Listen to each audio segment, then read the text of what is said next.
এর মুসলমান, এই নবীর সাহাবী খলিফাতুল মুসলিমিন আমিরুল মুমিনিন একজন ইমানদার, বলেন সুবহানাল্লাহ। শুধু ইমানদার নয়,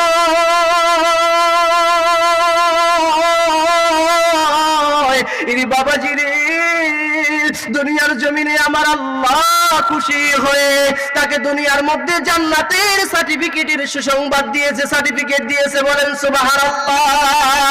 এই নবীর সাহাবী খলিফাতুল মুসলিমিন আমিরুল মুমিনিন হযরত ওমর, এর বন্ধুরে আল্লাহ রাসূল সাল্লাল্লাহু আলাইহি ওয়াসাল্লামের ধারাবাহিকতায় খলিফাতুল মুসলিমিন আমিরুল মুমিনিনকে অর্ধ পৃথিবীর প্রেসিডেন্ট বানিয়ে দেওয়া হলো, তাকে প্রেসিডেন্ট বানিয়ে দেওয়া হলো, প্রধানমন্ত্রী বানিয়ে দেওয়া হলো। এর মুসলমান বন্ধুরে, কেমন তিনি ইমানদার ছিলেন দেখেন দেখেন। যখন তিনি অর্ধ পৃথিবীর প্রেসিডেন্ট হলেন, যিনি তখন রাষ্ট্রপতি হইলেন, যিনি তখন বিচার ব্যবস্থা পরিচালনা করতেন, এর মুসলমান বন্ধুরে ইমানদার তো তার মতো আপনাকে আমাকে হওয়া লাগবে। এই মুসলমান ইমানদার হওয়া তার মতো লাগবে। খলিফাতুল মুসলিমিন আমিরুল মুমিনিন অর্ধ পৃথিবীর দায়িত্ব নিয়ে তিনি রাষ্ট্র পরিচালনা শুরু করলেন। অর্ধ পৃথিবীর দায়িত্ব নিয়ে তিনি রাষ্ট্র পরিচালনা শুরু করে দিলেন। কিন্তু রাষ্ট্রটা কিভাবে পরিচালনা করবে?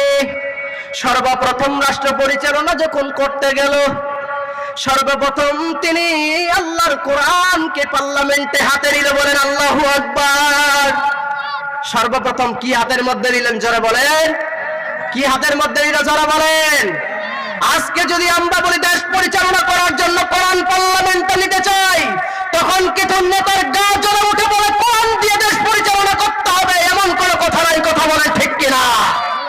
জোরে কথা বলেন ঠিক কিনা? অথচ মনে রাখবেন মুসলমান, এই কথা একমাত্র বেঈমান নাস্তিকরা বলতে পারে যে কোরআন দিয়ে দেশ পরিচালনা করা যাবে না। কথা বলেন ঠিক কিনা? কোরআন দিয়ে দেশ পরিচালনা করলে তাদের চাঁদাবাজি বন্ধ হয়ে যাবে, কোরআন দিয়ে দেশ পরিচালনা করলে তাদের টেন্ডারবাজি বন্ধ হয়ে যাবে, কোরআন দিয়ে দেশ পরিচালনা করলে চোরের চুরি বন্ধ হয়ে যাবে। কথা বলেন ঠিক কিনা? এই জন্য সররা, চাঁদাবাজরা, টেন্ডারবাজরা তারা চায় না আগামী দিনে কোরআনের বাংলাদেশ। কথা বলেন ঠিক কিনা? জোরে কথা বলেন ঠিক কিনা? যতই যাই করো না কেন, যতই ষড়যন্ত্র না করো না কেন, মনে রাখবেন আগামীর দিন কোরআনের দিন। কথা বলেন ঠিক কিনা? আগামীর পার্লামেন্ট কোরআনের পার্লামেন্ট হবে। আগামীর পার্লামেন্টে সারা বাংলাদেশ কোরআন দিয়ে পরিচালিত হবে। কথা বলেন ঠিক কিনা?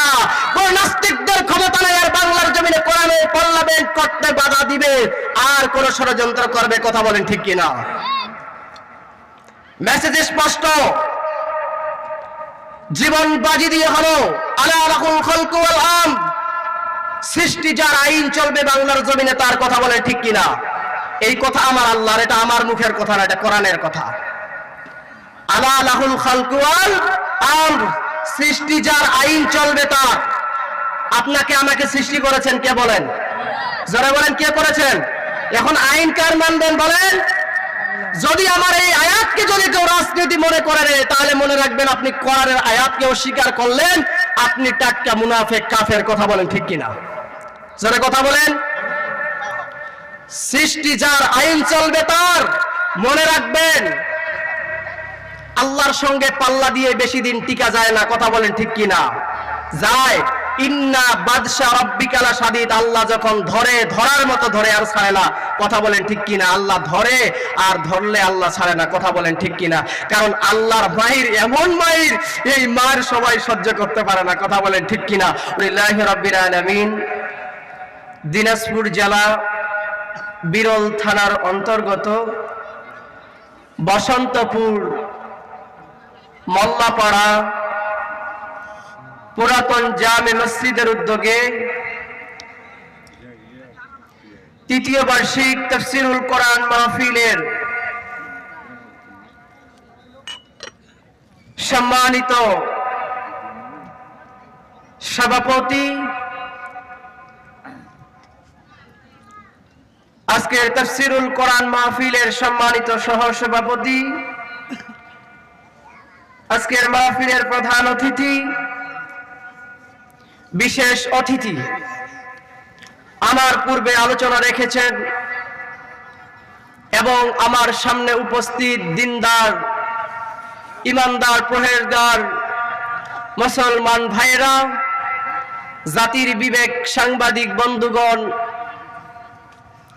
জাতির শ্রেষ্ঠ সন্তান হযরত ওলামায়ে কেরাম, উপস্থিত পর্দার আড়ালে গুণে গুণান্বিতা আবিদা সালিহা আমার মা ও বোনেরা, আমি আবারও আপনাদেরকে সালাম দিচ্ছি।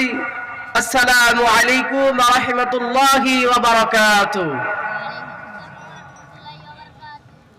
মহান আল্লাহ পাক রব্বুল আলামিনের দরবারে কালিমাতুশ শুকর গুজার করছি যে মহান রব্বুল আলামিন আপনাকে আমাকে 10 মায়ের 10 সন্তানকে আপন করে এই কনকনে শীতের রাত্রিতে আজকের তাফসীরুল কোরআন মাহফিলে জান্নাতের বাগানে আপনাকে আমাকে যাচাই বাছাই করে ভালোবেসে মহব্বত করে যে মহান রব আমাদেরকে নিয়ে এসেছেন, বসার সুযোগ করে দিয়েছেন, এই জন্য সেই মহান রবের দরবারে জবানটা খুলে একবার কালিমাতুশ শুকর গুজার করি, সকলে পড়ি আলহামদুলিল্লাহ। আরেকবার আওয়াজ দিয়ে বলি আলহামদুলিল্লাহ। একটু যদি আমার কথা বুঝে থাকেন একটু আওয়াজটা জোরে দিবেন। যদিও মানুষ কম, এতে মন খারাপের কোনো টেনশন নাই। টেনশন আছে কোনো? যারা বসেছেন কপাল খুলে গেছে, গুনাহ মাফ হয়ে গেছে, বলেন সুবহানাল্লাহ। যারা বসতে পারেন নাই তাদের ভাগ্য খুলে নাই, গুনাহ মাফ হয় নাই, কথা বলেন ঠিক কিনা? মহান আল্লাহ পাক রব্বুল আলামিন বলেন, যেই বান্দারা সর্বপ্রথম আমি আল্লাহর প্রশংসা করবে, আমি আল্লাহ সুবহানাহু ওয়া তাআলা তাদের নিয়ামত বাড়িয়ে দেই, বলেন সুবহানাল্লাহ। তো আপনাদের কাছে সর্বপ্রথম যে কথাটা আমি বলবো, যদি আপনাদের মুখ থাকে তাহলে কথা বলবেন, যদি মুখ না থাকে তাহলে কথা বলার দরকার নাই। আমাদের সমাজে কিছু মুসলমান বাস করে আছে, অনেক মা বোনেরাও এসেছে। কিছু মানুষ মাহফিলে আসে, আসার পরে পুরুষরা কি করে, কোন দোকানে বাদামওয়ালা এসেছে, কোন দোকানে পাপড়ওয়ালা এসেছে, কোন দোকানে চা এসেছে, এসে এগুলো খুঁজাখুঁজি করে, এরপরে খুঁজাখুঁজি করার পরে যখন পায় তখন খায়, ঠিক কিনা বলেন? আর মা বোনরা যারা আসে ওরা পর্দার স্থানে না বসে ওরা দেখবেন কোথায় ফুচকার দোকান আর কোথায় চটপটির দোকান, ঠিক কিনা বলেন? ওই চটপটি খায় আর পুরুষরা এসে বাদাম খায়। আর যখন মাহফিল শেষ হয়ে যায় তখন বাড়িতে যায়, হুজুরদেরকে 20-30 হাজার টাকা কন্ট্রাক্ট করে নিয়ে এসে কি ওয়াজ করলো কিছু বুঝলাম না, ঠিক কিনা বলেন? কথা বলেন। আরে মিয়া, তুমি তো বাদাম খাওয়ার জন্য মাহফিলে এসেছো। ও বোনেরা, তোমরা তো মাহফিলে ফুচকা খাওয়ার জন্য এসেছো। তোমরা তো কোরআন শোনার জন্য মাহফিলে এসো নাই। তোমরা বাদাম আর ফুচকা খেয়ে মাহফিল থেকে যাবার সময় বলবা হুজুররা কি বয়ান করলো কিছু বুঝলাম না, কথা বলেন ঠিক কিনা? মনে রাখবেন, যেহেতু গ্রাম অঞ্চলের মানুষ আপনি, আমি খুব ভালোভাবে বুঝবেন এই কথাটা আমার। হাঁস মুরগি তো এলাকায় আছে, ছিলেন কি ছিলেন না বলেন? বলেন ছিলেন কি ছিলেন না? এই হাঁস মুরগি ডিম পারে কি পারে না বলেন তো? পারে ডিম। আচ্ছা, এই ডিমটা যেটা হাঁসটা মুরগিটা যে ডিমটা পড়ে, এই ডিমটা কি পুরোটাই, যে কয়টা ডিম পড়ে পুরো ডিমগুলো কি ভালো হয় না গলগলিয়া বলে থাকে, পাওয়া যায়? বলেন যায় কি যায় না? বলেন যায় তো। তো মুসলমানের ভিতরে দুইটা ভাগ আছে, একটা হলো ইমানদার মুসলমান আর একটা হলো বেঈমান মুসলমান। একটা কি মুসলমান বলেন? একটা হলো ইমানদার মুসলমান আর একটা হলো বেঈমান মুসলমান। এই ইমানদার মুসলমানরা যারা মাহফিলে আসে, এরা মাহফিল শোনার নিয়তে আসে, ঠিক কিনা বলেন? এদের চারদিকেও খবর নাই, কোন বাদামওয়ালা আসছে, বাদাম খাওয়ারও কোনো চিন্তা ভাবনা নাই, মাহফিল শোনার জন্য আসে, মাহফিলে এসে বসে পড়ে। কথা বলেন ঠিক কিনা? এরা হলো ইমানদার। আর বেঈমান কোনগুলো জানেন? ওই দোকানে আড্ডা দিতেছে যেগুলা, এরা হলো বেঈমান, মুসলমান নামের কলঙ্ক। এদের জন্য রাস্তা দিয়ে অনেক মানুষ যাবে আর বলবে, দেখছেন নাম দিছে তাফসীরুল কোরআন মাহফিল, মাহফিলে মানুষ নাই, দেখান দোকানপাটে মেলা লাগাইছে। ঠিক কিনা বলেন? ওই সমস্ত কুলাঙ্গারদের জন্য আমাদের মুসলমানদের আজকে বদনাম হয়। কথা বলেন ঠিক কিনা? এই মুনাফিক মার্কা মুসলমানদের জন্য আজকে অনেক মুসলমান নির্যাতিত। কথা বলেন ঠিক কিনা? এই কুলাঙ্গারদের জন্য আজকে আলেম ওলামারা হক কথাগুলো বলতে পারে না। কথা বলেন ঠিক কিনা? যখন আজকে আলেম ওলামা কথা বলে, তখন বলে আপনারা যে মাহফিলে এত চিল্লান, মানুষ হেদায়েত পায় না কেন? কথা বলেন ঠিক কিনা? কথা বলেন। তখন আমাদের উত্তর দেওয়ার মতো কোনো ভাষা থাকে না। ঠিক কিনা বলেন? কিন্তু প্রত্যেকটা মানুষ যদি নিয়ত করে যদি বাড়ির থেকে বের হয় যে আজকে আমি তাফসীরুল কোরআন মাহফিলে যাচ্ছি, কোরআনের তাফসীর শোনার জন্য, ওলামা ইকরাম আসবে, যা আলোচনা করবে শুনবো, আমল করব, মানব, তাহলেই কামিয়াব হব। কথা বলেন ঠিক কিনা? কিন্তু এই চিন্তা ভাবনা আজকে করে না। এই জন্য অনুরোধ করব, যতক্ষণ কথা বলবো কোরআন থেকে কথা বলবো, হাদিস থেকে কথা বলবো। মা বোনরা যারা এসেছেন, খুব গুরুত্ব আকারে কথাগুলো আপনাকে আমাকে শ্রবণ করতে হবে। মহান আল্লাহ পাক রব্বুল আলামিন বলেন, ওয়া ইযা কুরিয়াল কুরআন ফাসতামিউ লাহু ওয়া আনসিতু লাআল্লাকুম তুরহামুন। বলেন সুবহানাল্লাহ। আল্লাহ পাক রব্বুল আলামিন বলেন, ওয়া ইযা কুরিয়াল কুরআন, তোমরা যখন কোরআনের তাফসীর শুনবে, ফাসতামিউ লাহু, যখন তোমরা শ্রবণ করবে, ওয়া আনসিতু, তোমরা তখন চুপ থাকবে, বসে নম্র ভদ্রভাবে চুপ থাকবে, লাআল্লাকুম তুরহামুন, তাহলে আমি আল্লাহ খুশি হয়ে তোমাদের উপর রহমত নাজিল করব। বলেন সুবহানাল্লাহ। তাহলে আল্লাহ যে বললেন, ওয়া ইযা কুরিয়াল কুরআন, কোরআনের কথা ফাসতামিউ লাহু, শ্রবণ করতে গেলে, ওয়া আনসিতু, চুপ থাকা লাগবে, ঘোরাফেরা করা যাবে না, এলোমেলো থাকা যাবে না, সুন্দর পরিবেশে বসে চুপ থেকে কুরআনকে শ্রবণ করতে হবে। তাহলে লাআল্লাকুম তুরহামুন, আল্লাহ খুশি হয়ে আমাদের উপর রহমত নাজিল করে দিবে। বলেন সুবহানাল্লাহ। তা আমরা আজকে তাফসীরুল কোরআন মাহফিলে এসেছি আল্লাহর রহমত নেওয়ার জন্য। কথা বলেন ঠিক কিনা? কথা বলেন। আমরা কার রহমত নেওয়ার জন্য এসেছি? জোরে বলেন। এখানে কি কোনো নেতার স্লোগান দেওয়ার জন্য এসেছি? বলেন। কোন নেতার কথা এসেছি এখানে কোন নেতার কথা চলবে? এখানে এসেছি কোরআন শোনার জন্য, ডাইরেক্ট কথা চলবে কোরআন থেকে। কথা বলেন ঠিক কিনা? কোরআন থেকে কথা চলবে। এই কোরআন থেকে কথা চলার সময় চোরের বিরুদ্ধে যাবে, চাঁদাবাজের বিরুদ্ধে যাবে, টান্ডারবাজের বিরুদ্ধে যাবে, বেপরদাহীন নারীদের বিরুদ্ধে যাবে। কথা বলেন ঠিক কিনা? কোরআনের কথা চলবে। কার বিরুদ্ধে গেল, কার সুনাম হলো, কার দুনাম হলো, আমাদের দেখার টাইম। যারা বলেন আছে, যারা বলেন আছে। আমি কোরআনুল কারীম থেকে ছোট্ট একটি আয়াতে কারিমা আমি আপনাদের সামনে তিলাওয়াত করেছি। এই আয়াতটির উপরে সংক্ষিপ্ত আলোচনা আমি করব।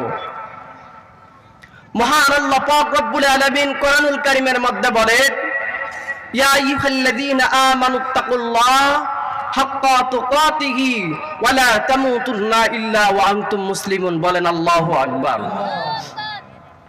আল্লাহ পাক রব্বুল আলামিন বলেন, ইয়া আইয়ুহাল্লাযীনা আমানুত্তাকুল্লাহ, হে ঈমানদারেরা, হাক্কা তুকাতিহি, তোমরা আমি আল্লাহকে হক ভয় করার মতো ভয় করো, ওয়ালা তামুতুন্না ইল্লা ওয়া আনতুম মুসলিমুন, আর তোমরা মুসলমান না হয়ে মৃত্যুবরণ করিও না, মুসলমান না হয়ে তোমরা কবরে আসিও না।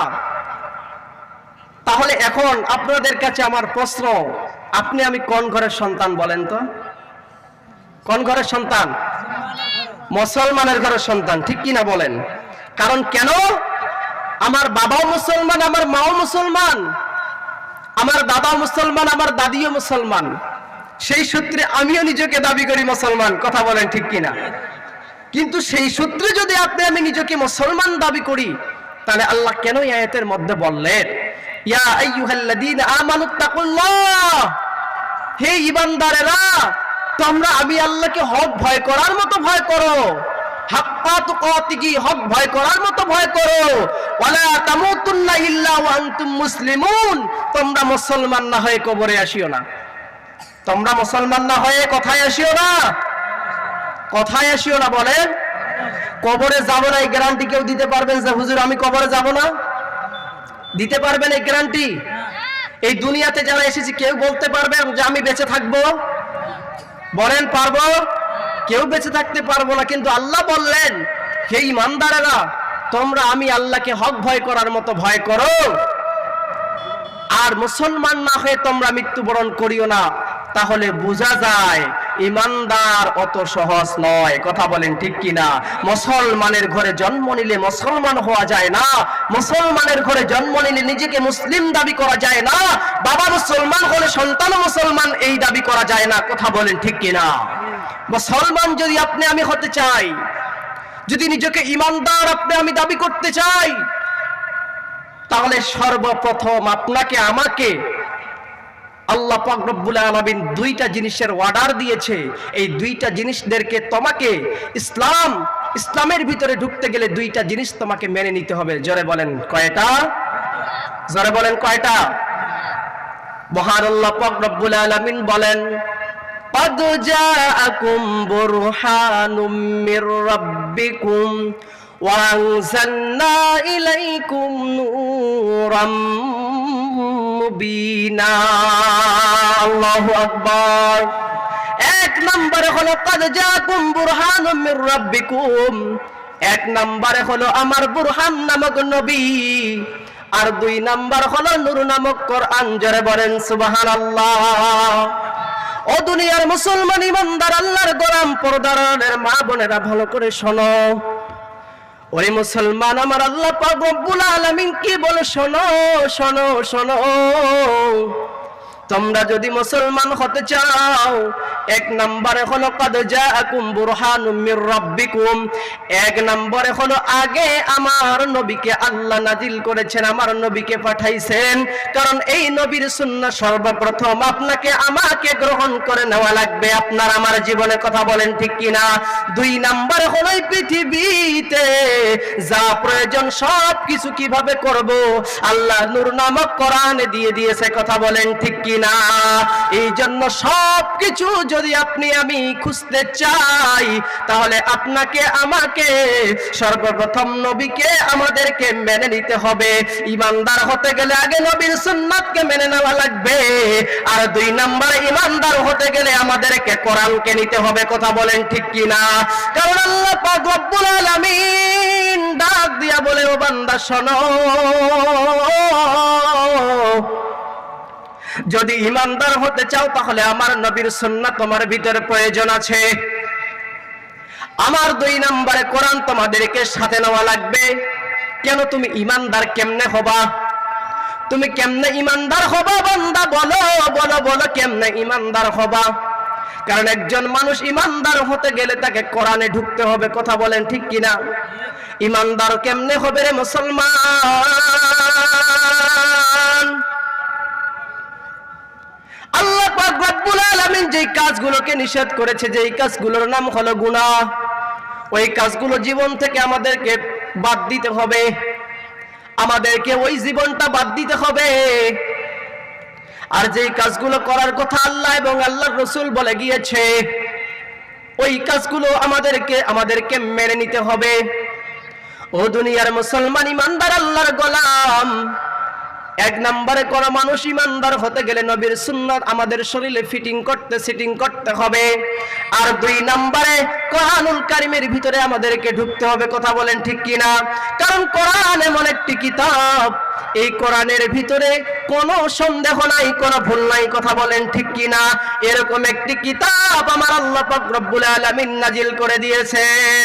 যালিকাল কিতাবু লা রাইবা ফীহি হুদাল লিল মুত্তাকিন। আল্লাহু আকবার। আল্লাহ কিতাব নাজিল করে দিয়েছে, এই কিতাবের ভিতরে কোনো ভুল নাই, কোনো সন্দেহ নাই। কথা বলেন ঠিক কিনা? এই জন্য আপনাকে আমাকে দুনিয়ার জমিনে সর্বপ্রথম ইমানদার হতে গেলে আমাদেরকে কোরআনে ঢুকতে হবে, কারণ এই কোরআন সবকিছুর সমাধান আমাদেরকে দিতে পারে। কথা বলেন ঠিক কিনা? সমাধান চাও যদি জীবনে, মরণে ফিরে যাও, খুঁজে নাও, চোখ রাখো কোরআনে। সমাধান চাও যদি জীবনে, মরণে ফিরে যাও, খুঁজে নাও, চোখ রাখো কোরআনে। তবে পাবে সুখ শান্তির ঠিকানা, তবে পাবে সুখ শান্তির ঠিকানা, যদি মেনে নাও কোরআন মনে প্রাণে। সমাধান চাও যদি জীবনে, মরণে ফিরে যাও, খুঁজে নাও, চোখ রাখো। বলেন, সমাধান চাও যদি জীবনে, মরণে ফিরে যাও, খুঁজে নাও, চোখ রাখো। বলেন, ফিরে যাও, খুঁজে নাও, চোখ রাখো। এ বাণী সকলের নয়, শুধু মুমিনের, যারাই চলবে মেনে ফল পাবে কোরআনের। কথা বলেন ঠিক কিনা? এ বাণী সকলের নয়, শুধু মুমিনের, যারাই চলবে মেনে ফল পাবে কোরআনের। ঘরে বলো কিবা রাষ্ট্রে বলো, ঘরে বলো কিবা রাষ্ট্রে বলো, অশান্তি দূর করে শান্তি আনে। সমাধান চাও যদি জীবনে, মরণে ফিরে যাও, খুঁজে নাও। বলেন, ফিরে যাও, খুঁজে নাও। একটু আওয়াজ করেন না। ফিরে যাও, খুঁজে নাও, চোখ রাখো। ফিরে যাও, খুঁজে নাও, চোখ রাখো। এত চির অম্লান চির মুকুতির ডাক, এ যে মহাবাণী খোদারি কালামে পাক। কথা বলে ঠিক কিনা? এ যে মহাবাণী, এ যে চির অম্লান চির মুকুতির ডাক, এ যে মহাবাণী খোদারি কালামে পাক। এই দুনিয়ার সেই দুনিয়া, এই দুনিয়া আর সেই দুনিয়া, মুক্তি পাবে তুমি দোজাহানে। সমাধান চাও যদি জীবনে, মরণে ফিরে যাও, খুঁজে নাও, চোখ রাখো। ফিরে যাও, খুঁজে নাও, চোখ রাখো। ও দুনিয়ার মুসলমান ইমানদার আল্লাহর গোলাম, আল্লাহ পাক রব্বুল আলামিন বলেন, ইয়া আইয়ুহাল্লাযীনা আমানুত্তাকুল্লাহ হাক্কা তুকাতিহি ওয়া লা তামুতুন্না ইল্লা ওয়া আনতুম মুসলিমুন। হে ঈমানদারেরা, তোমরা আমি আল্লাহকে হক ভয় করার মতো ভয় করো, আর তোমরা মুসলমান না হয়ে মৃত্যুবরণ করিও না। ও দুনিয়ার মুসলমান রে, ভালো করে শোনো। ও মা বোনেরা, ভালো করে শোনো। কেমন ইমানদার হওয়া লাগবে, কেমন আমার আল্লাহকে হক ভয় করা লাগবে। ওরে মুসলমান, ছোট্ট আকারে কথাটা বলে যায়, নবীর অন্যতম একজন সাহাবী ছিলেন, যিনি শুধু সাহাবী ছিলেন না, যিনি অর্ধ পৃথিবীর প্রেসিডেন্ট ছিলেন, যিনি অর্ধ পৃথিবীর খলিফা ছিলেন। তার নাম হইল খলিফাতুল মুসলিমিন, আমিরুল মুমিনিন হযরত ওমর ফারুক রাদিয়াল্লাহু তাআলা আনহু। বলেন সুবহানাল্লাহ। এই মুসলমান বাবাজি রে, এই আমার পর্দার আলের মা বোনেরা, ভালো করে শোনো। এই মুসলমান বন্ধু রে, কেমন ইমানদার হওয়া লাগবে, ইমানদার কাকে কয়, ইমানদার কেমন হওয়া লাগবে। এরে মুসলমান, কোন দিকে নজর নাই, ইমানদার কেমন হওয়া লাগবে, ইমানদার কাকে বলে। এরে মুসলমান, ইমানদার হলে তার জবানে মিথ্যা কথা থাকবে না, ইমানদার হলে তার দ্বারা কোনো খারাপ কাজ হবে না, ইমানদার হলে তার দ্বারা নামাজ কাজা হবে না, ইমানদার হলে মা বোনের ভিতরে বেপরদা থাকবে না। কেমন ইমানদার হওয়া লাগবে, কেমন সর্বক্ষণিক আল্লাহর ভয় অন্তরে থাকা লাগবে। এই মুসলমান, এই নবীর সাহাবী খলিফাতুল মুসলিমিন আমিরুল মুমিনিন একজন ইমানদার। বলেন সুবহানাল্লাহ। শুধু ইমানদার নয়,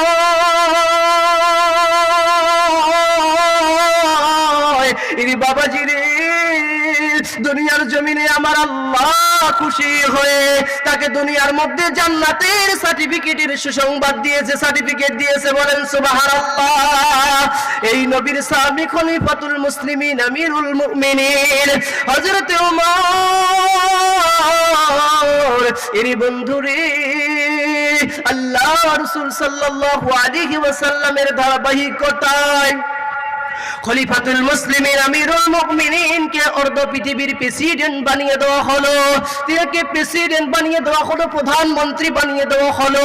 এরই মুসলমান বন্ধুরে কেমন তিনি ইমানদার ছিলেন দেখেন দেখেন। যখন তিনি অর্ধ পৃথিবীর প্রেসিডেন্ট হলেন, যিনি তখন রাষ্ট্রপতি হইলেন, যিনি তখন বিচার ব্যবস্থা পরিচালনা করতেন, এরই মুসলমান বন্ধুরে ইমানদার তো তার মতো আপনাকে আমাকে হওয়া লাগবে। এই মুসলমান ইমানদার হওয়া তার মতো লাগবে। খলিফাতুল মুসলিমিন আমিরুল মুমিনিন অর্ধ পৃথিবীর দায়িত্ব নিয়ে তিনি রাষ্ট্র পরিচালনা শুরু করলেন। অর্ধ পৃথিবীর দায়িত্ব নিয়ে তিনি রাষ্ট্র পরিচালনা শুরু করে দিলেন। কিন্তু রাষ্ট্রটা কিভাবে পরিচালনা করবে? সর্বপ্রথম রাষ্ট্র পরিচালনা যখন করতে গেল, সর্বপ্রথম তিনি আল্লাহর কোরআনকে পার্লামেন্টে হাতে নিল। বলেন আল্লাহু আকবার। সর্বপ্রথম কি হাতের মধ্যে নিলেন? জোরে বলেন, কি হাতের মধ্যে নিল? জোরে বলেন। আজকে যদি আমরা বলি দেশ পরিচালনা করার জন্য কোরআন পার্লামেন্টে নিতে চাই, তখন কিছু নেতার গা জ্বলে উঠে বলে কোরআন দিয়ে দেশ পরিচালনা করতে হবে, এমন কোনো কথা নাই। কথা বলেন ঠিক কিনা? জোরে কথা বললে ঠিক কিনা? অথচ মনে রাখবেন মুসলমান, এই কথা একমাত্র বেঈমান নাস্তিকরা বলতে পারে যে কোরআন দিয়ে দেশ পরিচালনা করা যাবে না। কথা বলেন ঠিক কিনা? কোরআন দিয়ে দেশ পরিচালনা করলে তাদের চাঁদাবাজি বন্ধ হয়ে যাবে, কোরআন দিয়ে দেশ পরিচালনা করলে তাদের টেন্ডারবাজি বন্ধ হয়ে যাবে, কোরআন দিয়ে দেশ পরিচালনা করলে চোরের চুরি বন্ধ হয়ে যাবে। কথা বলেন ঠিক কিনা? এই জন্য সররা, চাঁদাবাজরা, টেন্ডারবাজরা তারা চায় না আগামী দিনে কোরআনের বাংলাদেশ হোক। কথা বলেন ঠিক কিনা? জোরে কথা বলেন ঠিক কিনা? যতই যাই করো না কেন, যতই ষড়যন্ত্র না করো না কেন, মনে রাখবেন আগামীর দিন কোরআনের দিন। কথা বলেন ঠিক কিনা? আগামীর পার্লামেন্ট কোরআনের পার্লামেন্ট হবে। আগামীর পার্লামেন্টে সারা বাংলাদেশ কোরআন দিয়ে পরিচালিত হবে। কথা বলেন ঠিক কিনা? কোন নাস্তিকদের ক্ষমতা নেই আর বাংলার জমিনে কোরআনের পার্লামেন্ট করতে বাধা দিবে আর কোন ষড়যন্ত্র করবে। কথা বলেন ঠিক কিনা? মেসেজ স্পষ্ট, জীবন বাজি দিয়ে হলো আলা লাহুল খালকু ওয়াল আমর, সৃষ্টি যার আইন চলবে বাংলার জমিনে তার। কথা বলে ঠিক কিনা? এই কথা আমার আল্লাহর, এটা আমার মুখের কথা না, এটা কোরআনের কথা। আলা লাহুল খালকু ওয়াল আমর, সৃষ্টি যার আইন চলবে তার। আপনাকে আমাকে সৃষ্টি করেছেন কে? বলেন, যারা বলেন কে করেছেন? এখন আইন কার মানবেন বলেন? যদি আমার এই আয়াতকে যদি কেউ রাজনীতি মনে করে, তাহলে মনে রাখবেন আপনি কোরআনের আয়াতকে অস্বীকার করলেন, আপনি টাটকা মুনাফিক কাফের। কথা বলেন ঠিক কিনা? যারা কথা বলেন, সৃষ্টি যার আইন চলবে তার। মনে রাখবেন আল্লাহর সঙ্গে পাল্লা দিয়ে বেশি দিন টিকা যায় না। কথা বলেন ঠিক কিনা? যায়। ইন্না বাদশা রাব্বিকা লাশাদীদ, আল্লাহ যখন ধরে ধরার মতো ধরে আর ছাড়ে না। কথা বলেন ঠিক কিনা? আল্লাহ ধরে আর ধরলে আল্লাহ ছাড়ে না। কথা বলেন ঠিক কিনা? কারণ আল্লাহর মাইর এমন মাইর, এই মার সবাই সহ্য করতে পারে না। কথা বলেন ঠিক কিনা? ওয়া মাকারু ওয়া মাকার আল্লাহ ওয়াল্লাহু খায়রুল মাকিরিন, আমি আল্লাহ যখন ধরবো এমন ভাবে চক্কর দিব যে কোন চক্কর দিব টেরি পাবে না। কথা বলেন ঠিক কিনা? যারা কথা বলেন। সম্মানিত হাজিরিন, যেই কথাটা আমি বলতেছিলাম, খলিফাতুল মুসলিমিন আমিরুল মুমিনিন যখন তিনি প্রথম রাষ্ট্র পরিচালনার জন্য যখন কোরআন হাতের মধ্যে নিয়ে পার্লামেন্ট পরিচালনা করবেন, তখন তিনি কোরআনটা নিয়ে বসে গেলেন যে আল্লাহ তো আমাকে দুনিয়ার মধ্যে জান্নাতের সার্টিফিকেট দিয়েছে, আমি যে বলি আমি ইমানদার, তো এই ইমানদারের সার্টিফিকেটটা আল্লাহ যদি আমাকে জনগণের প্রতিনিধি বানাইয়া মানুষের সেবা না করি, মানুষের খেদমত যদি আমি না করি, এই দেশের মানুষের খোঁজ খবর আমি না নেই, কার কি প্রয়োজন যদি আমি না দেই, আর নিজেকে যদি আমি ইমানদার দাবি করি আর জান্নাতের সার্টিফিকেট নিয়ে আমি বসে থাকি, আর আল্লাহ যদি কাল কিয়ামতের ময়দানে আমাকে বলে ওমর তোমাকে তো জান্নাতের সুসংবাদ দিয়ে দিয়েছিলাম, এই মনে করে তুমি চুপ করে বসেছিলে অর্ধ পৃথিবীর প্রেসিডেন্ট বাদশা হয়ে। আজকে সার্টিফিকেট আমাকে ঘুরাই দাও, আমি অমর কোথায় যাব? আমি কোথায় যাব?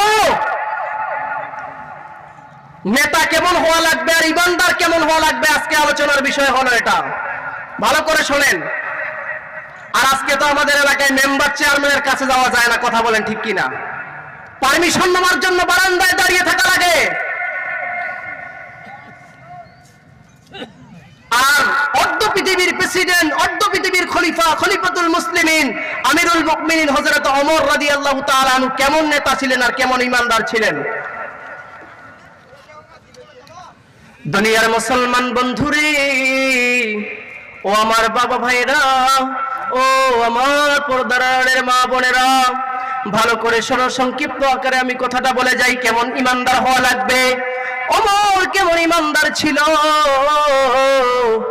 ওমর কোরআন দিয়ে সারা পৃথিবী পরিচালনা করে, অর্ধ পৃথিবী পরিচালনা করে। খলিফাতুল মুসলিমিন, আমিরুল মুমিনিন, তিনি তার কার্যালয় থেকে বের হয়ে বাড়ির মধ্যে চলে গেছে। তিনি তার বাড়ির মধ্যে চলে গেছে। বাড়ির মধ্যে যাওয়ার পরে রে আমার বন্ধুরা, বিছানায় কোন রকম বালিশে মাথা ঠেকাইছে। বালিশের মধ্যে যখন মাথা লাগাইছে,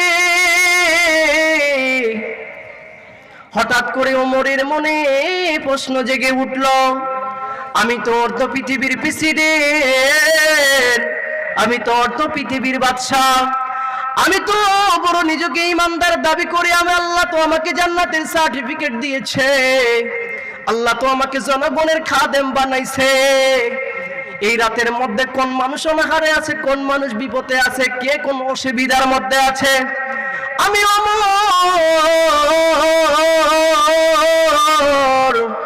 কেমনে কেমনে রাত্রে ঘুমাই রে, কেমনে রাত্রে ঘুমাই। খলিফাতুল মুসলিমিন কেমন ইমানদার দেখেন রে মুসলমান। এই খলিফাতুল মুসলিমিন, আমিরুল মুমিনিন বিছানা থেকে লাফ দিয়ে উঠে বিছানার মধ্যে বসছে। আর স্ত্রীকে ডাক দিয়ে বলে, বিবি রে, তোর বাড়িটা হাতের মধ্যে দাও, খাওয়ার আমার সময় নাই, আমি খাওয়া খাবো না, আমি অর্ধ পৃথিবীর প্রেসিডেন্ট, আমি কেমনে খাওয়া খাই? আমার দেশের মধ্যে কত জনগণ আছে, কত পুরুষ কত মহিলা আছে, তারা না জানি না খেয়ে বিছানায় ঘুমাইছে, আর আমি অর্ধ পৃথিবীর প্রেসিডেন্ট হইয়া আমি কেমনে ঘুমাবো, কেমনে ঘুমাবো, কেমনে খাওয়া খাবো? নেতা কারে কয় রে মুসলমান, ইমানদার কারে কয় রে মুসলমান। দেখেন দেখেন, আবার আল্লাহ যে বলেছে, আমি আল্লাহকে হক ভয় করার মতো ভয় করো, হাক্কা তুকাতিহি, হক ভয় করার মতো ভয় করো। এই মুসলমান বন্ধুরে, খলিফাতুল মুসলিমিন, আমিরুল মুমিনিন তরবারিটা হাতের মধ্যে নিয়ে একাই বের হইছে, একাই রাস্তার মধ্যে বের হয়ে পড়ছে। কোন চৌকিদার নাই, কোন পুলিশ নাই, কোন র্যাব নাই, কোন সেনাবাহিনী নাই, কোন কিচ্ছু নাই সঙ্গে। একাই সে বেরিয়ে পড়ছে, কারণ আল্লাহকে ভয় করে, কারণ আল্লাহ এই সম্মানটা তাকে দেশ পরিচালনা করার জন্য দিয়েছে। কেমন আল্লাহকে ভয় করে দেখেন, আল্লাহকে ভয় করার কারণে, ইমানদার হওয়ার কারণে এবং সচ্চরিত্রবান নেতা হওয়ার কারণে খলিফাতুল মুসলিমিন রাস্তা দিয়া বের হয়ে পড়ছে।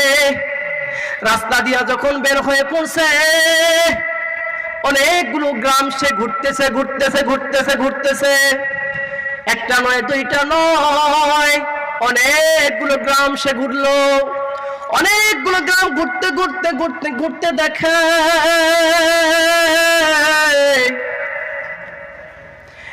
একটা যুবক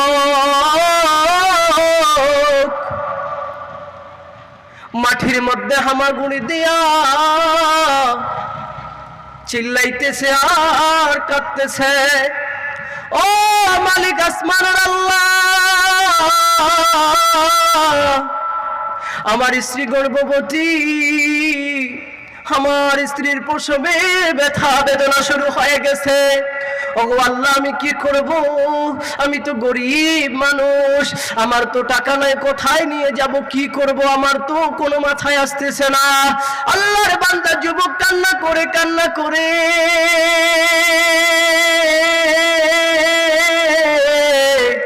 আল্লাহর বান্দা কান্না করে ইন দি মিন টাইমে ওই রাস্তা দিয়া উর্দু পৃথিবীর প্রেসিডেন্ট খলিফাতুল মুসলিমিন আমিরুল মুমিনিন হযরত ওমর ওই রাস্তা দিয়া পাশ দিয়া যাইতেছে। বলেন সুবহানাল্লাহ। ওমর যখন কান্নার আওয়াজ পাইল, কান্নার আওয়াজ পাওয়ার সাথে সাথে ওমর তার কাছে চলে গেল। কাছে যাওয়ার পরে ডাক দিয়া বলে, যুবক, ও যুবক ভাই, কেন কাঁদতেছো? বলো বলো বলো। এইবার যুবক ডাক দিয়া বলে, ওমর এইবার ডাক দিয়া বলে, যুবক কেন কাঁদতেছো? যুবক কিন্তু ওমরকে চিনে না। ওমর বলতেছে, যুবক কেন কাঁদতেছো? যুবক বলতেছে, ও পথিক, আমি তো তোমাকে চিনি না, আমি বড় বিপদের মধ্যে পড়ে গেছি। আমার স্ত্রীর প্রসবের বেদনা শুরু হয়ে গেছে, পেটে সন্তান আছে, এখন এই রাতের মধ্যে কোথায় নিয়ে যাব, কি করব? আমি কোনো কিছু বুঝতে পারতেছি না। খলিফাতুল মুসলিমিন আমিরুল মুমিনিন ডাক দিয়া বলে, যুবক দাঁড়াও দাঁড়াও দাঁড়াও, আমি আসতেছি। এ যুবক দাঁড়াও, আমি আসতেছি। খলিফাতুল মুসলিমিন আমিরুল মুমিনিন দৌড় মেরে বাড়ির মধ্যে চলে গেছে। বাড়ির মধ্যে যাওয়ার পরে ডাক দিয়া বলতেছে, বিবি, তার স্ত্রীকে ডাক দিয়া বলতেছে, বিবি রে, তোমার সমস্ত কাজ ফালাও, আরামের ঘুম ছেড়ে দাও, বিছানা ছেড়ে দাও, বিছানা তুমি ছেড়ে দাও, আমার সঙ্গে চলো, আমার সঙ্গে চলো, এই মুহূর্তে আমার সাথে যাওয়া লাগবে। খলিফাতুল মুসলিমিন যখন এই কথা তার স্ত্রীকে বলে দিলেন রে, তার স্ত্রী আর স্বামীকে কোনো কথা জিগাইলেন না। কোথায় নিয়ে যাবেন, কেন নিয়ে যাবেন, কি করবেন আমাকে দিয়া? যেমন প্রেসিডেন্ট তেমন স্ত্রী, কথা বলেন ঠিক কিনা? যেমন প্রেসিডেন্ট তেমন স্ত্রী, যেমন নেতা নেতার স্ত্রীও তেমন। খলিফাতুল মুসলিমিন আমিরুল মুমিনিন ওমর তার স্ত্রীকে নিয়ে দৌড় মেরে চলে গেছে ওই যুবকের কাছে।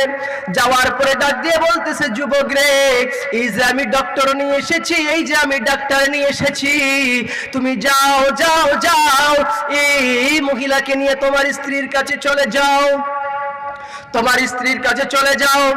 ওমর রাদিয়াল্লাহু তাআলা আনহুর স্ত্রী কি করলেন রে বন্ধু? যুবকের সঙ্গে ওই যে মহিলার প্রসবের বেদনা হয়ে গেছে যুবকের স্ত্রীর, তার কাছে চলে গেল। এরে বন্ধু, খলিফাতুল মুসলিমিন আমিরুল মুমিনিন ওমর রাদিয়াল্লাহু তাআলা আনহুর স্ত্রী কি করলেন? নিজে আয়ার কাজ করলেন, নিজের সন্তানটাকে দুনিয়ার মধ্যে আনার জন্য একটা ডাক্তার যা কিছু করার প্রয়োজন যা করে, ওই ওমরের স্ত্রী মহিলাটাকে সন্তান প্রসব করার জন্য সব কাজ কমপ্লিট করে ফেলল। বলেন সুবহানাল্লাহ। খলিফাতুল মুসলিমিন আমিরুল মুমিনিনের স্ত্রী সুন্দর করে আয়ার কাজ করলেন, বাচ্চাটাকে দুনিয়ার মধ্যে প্রসব করালেন, বাচ্চাটাকে সুন্দর করে পরিষ্কার করলেন, নাভি কাটলেন, কাটার পরে সুন্দর করে বাচ্চাটাকে পরিষ্কার করে দিলেন। বাচ্চার মার সঙ্গে কথা বললেন, কথা বলার পরে যখন দেখে মা সুস্থ, সন্তান সুস্থ, খলিফাতুল মুসলিমিন আমিরুল মুমিনিনের স্ত্রী সুন্দর করে ঘর থেকে বেরিয়ে আসলো। আসার পরে ডাক দিয়া বলে, স্বামী, মহিলার বাচ্চা খুব সুন্দর ভাবে দুনিয়ার মধ্যে এসেছে, কোনো সমস্যা হয় নাই, আমি সব কাজ কমপ্লিট করে দিয়েছি। এইবার খলিফাতুল মুসলিমিন আমিরুল মুমিনিন তার স্ত্রীকে ডাক দিয়া বলল, ও বিবি রে, তুমি কি এখন একাই বাড়ির মধ্যে যাইতে পারবা? বলে হ্যাঁ হ্যাঁ আমি যাইতে পারবো। বলতেছে ঠিক আছে তুমি চলে যাও। আর খলিফাতুল মুসলিমিন আমিরুল মুমিনিন একটা কাগজের মধ্যে চিরকুট লিখে দিল, এ যুবক শোনো, আগামীকাল সকাল 10টায় অমুক কার্যালয়ে গিয়ে হাজির হবা। বলেন আল্লাহু আকবার। যুবক ডাক দিয়া বলে, ও পথিক আপনি কে, আপনার পরিচয়টা কি একটু আমাকে দেওয়া যাবে না? আমাকে একটু পরিচয়টা দেন। বলেন না পরিচয় দেওয়া যাবে না, না না কোনোভাবে পরিচয় দেওয়া যাবে না। চিরকুট হাতের মধ্যে দিয়া খলিফাতুল মুসলিমিন সিজদার মধ্যে পড়ে গেছে। ওগো আমার মালিক, ওগো আমার আল্লাহ, আমি তো ঈমানদার, আমি তো আপনাকে ভয় করি, আমি আপনাকে ভয় করি, আমি আপনাকে ভয় করি, হাক্কা তো কতি হক ভয় করার মতো ভয় করি। কিন্তু ওগো আল্লাহ এটা কেমনে হইল? ওগো আল্লাহ কেমনে হইল? আমার রাজ্যে মানুষ এত কষ্টে আছে। এর মুসলমান বন্ধুরে ঘটনা সংক্ষেপ করে দেই। এরপরে ওমর রাদিয়াল্লাহু তাআলা আনহু আরেক গ্রামের মধ্যে গেছে। আরেক গ্রামের মধ্যে যাবার পরে দেখতেছে আরেক বৃদ্ধ মহিলা, আরেকজন বৃদ্ধ মহিলা কান্না করতেছে, কান্না করতেছে, কান্না করতেছে। ইন দি মিন টাইমে আমির রাদিয়াল্লাহু তাআলা আনহু চলে গেছে ওই বাড়ির মধ্যে। বাড়ির মধ্যে যাওয়ার পরে দেখতেছে তার বাড়ির মধ্যে 3টা সন্তান আছে। ওই বাড়ির মধ্যে আর মহিলাটা বলতেছে, বাবা একটু ওয়েট করো, একটু দেরি করো, তোমাদের খাওয়া তৈরি হচ্ছে।